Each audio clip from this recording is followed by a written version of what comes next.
ابھی جو وزیر اعظم عمران خان اور پریزیڈنٹ شفقت کے درمیان جو ملاقات ہے وہ مکمل ہوئی ہے. ٹیک کی جو میٹنگ ہے بہت مفصل تھی, 2.5 گھنٹے لمبی چلی, جس میں دونوں لیڈرز نے افغانستان کی صورتحال پر تفصیلی اس کا جائزہ بھی لیا, تبادلہ خیال بھی کیا اور اس عزم کا ارادہ بھی کیا کہ ہم نے مل کر افغانستان کے امن اور استحکام کے لیے کردار ادا کرنا ہے. آپ نے یہ بھی دیکھا کہ وزیر اعظم نے ایک تجویز پیش کی جس کو کہ ازبکستان کے صدر نے سراہا, اور وہ تجویز یہ تھی کہ جو خطے کے اہم ممالک ہیں, خاص طور پر جو افغانستان کے پڑوسی ہیں, مثال کے طور پر پاکستان ہے, ازبکستان ہے, تاجکستان ہے, ایران ہے اور برادر ملک ہمارا جو ترکی ہے, ان کے وزراء خارجہ کو مستقبل قریب میں مل بیٹھنا چاہیے اور مل بیٹھ کر ایک روڈ میپ مرتب کرنا چاہیے اور تجاویز پیش کرنی چاہیے جو کہ سمٹ لیول پر ڈسکس ہو کہ ہم نے افغانستان کے امن و استحکام کے لیے مل کر کیا کوششیں کرنی ہیں اور ہم کیا کر سکتے ہیں. تشویش ہے, ریفیوجیز کے انفلکس کا ایک خوف ہے, سب پر منڈلا رہا ہے, اور عدم استحکام کا ایک خوف ہے, خانہ جنگی کا ایک خوف ہے. کوئی نہیں چاہتا کہ یہ خطہ اس سے دو چار ہو. اس کے ساتھ ساتھ ہم نے جو کنیکٹیوٹی کے بارے میں جو امکانات ہیں اس پر بات کی, اور خاص طور پر جو ٹرانس افغان ریلوے لائن ہے اس کا بچھانا ہے, جس کا آغاز ترمیز سے ہوگا, براستہ مزار شریف وہ آئے گی لائن کابل اور کابل سے پشاور. اس سے آپ کو اندازہ ہو سکتا ہے کہ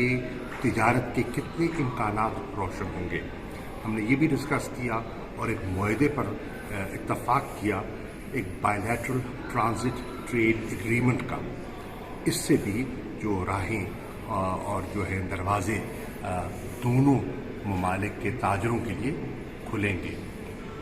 سیاسی طور پر اپنے جو ہمارے دو طرفہ تعلقات ہیں ہمیشہ اچھے تھے, ان کو ایک نیا جسے کہتے ہیں نا, ان کو اپ گریڈ کرنے کے لیے, ایک نیا مقام دینے کے لیے آج ہم نے ایک اسٹریٹجک پارٹنرشپ ایگریمنٹ کا معاہدہ کیا ہے. اور یہ معاہدہ جو ہے یہ مستقبل کے جو ہمارے تعلقات ہیں اس کی حد و حال اس معاہدے میں آپ کو پائیں گے. اس کا مطالعہ جب کریں گے تو پولیٹیکل لحاظ سے, اکنامک انٹیگریشن کے لحاظ سے, کنیکٹیوٹی کے لحاظ سے, ٹریڈ کے لحاظ سے, جو زیارات ٹورزم ہے, آپ دیکھیں نا یہاں حضرت بہاؤالدین نقشبندی, امام بخاری اور یہ جتنے یہاں جو خانقاہیں ہیں ان کا بر صغیر سے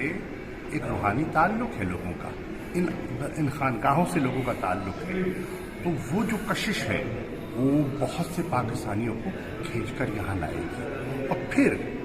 جو ایک مغل ٹریڈیشن ہے اور جو آرٹ ہے اور جو کلچر ہے جو یہاں سے گیا وہاں, تو بہت سے یہاں کے لوگوں کی کشش ہے پاکستان کے بہت سے مقامات. لاہور مثال کے طور پر یہ ایک ایسا شہر ہے جو ازبک بہت پسند کریں گے میری نظر میں. تو اس کے بھی تبادلہ خیال ہوا کہ کس طرح ہم نے ٹورزم کو پروموٹ کرنا ہے, خاص طور پہ زیارت ٹورزم کو کیسے پروموٹ کرنا ہے. ہم نے کس طرح اپنے نوجوانوں کے لیے مواقع پیدا کرنے ہیں, اور اس پر تبادلہ خیال ہوا کہ کس طرح ہم مزید اسکالرشپس یہاں حاصل کریں گے پاکستانی میڈیکل اسٹوڈنٹس کے لیے.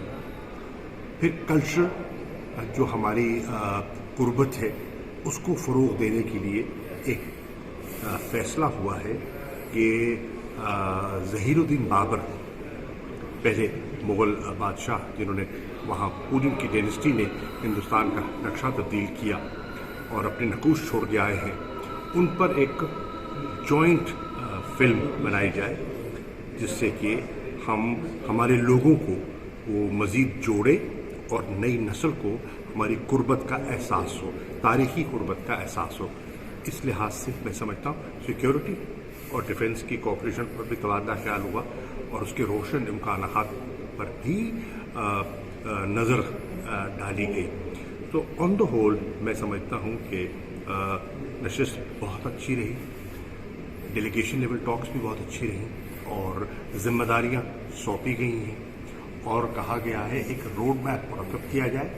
اور ہر 6 ماہ اس روڈ میپ کو ریویو کیا جائے، جو فیصلے ہوئے ہیں ان پر کس حد تک عمل درآمد ہوا ہے۔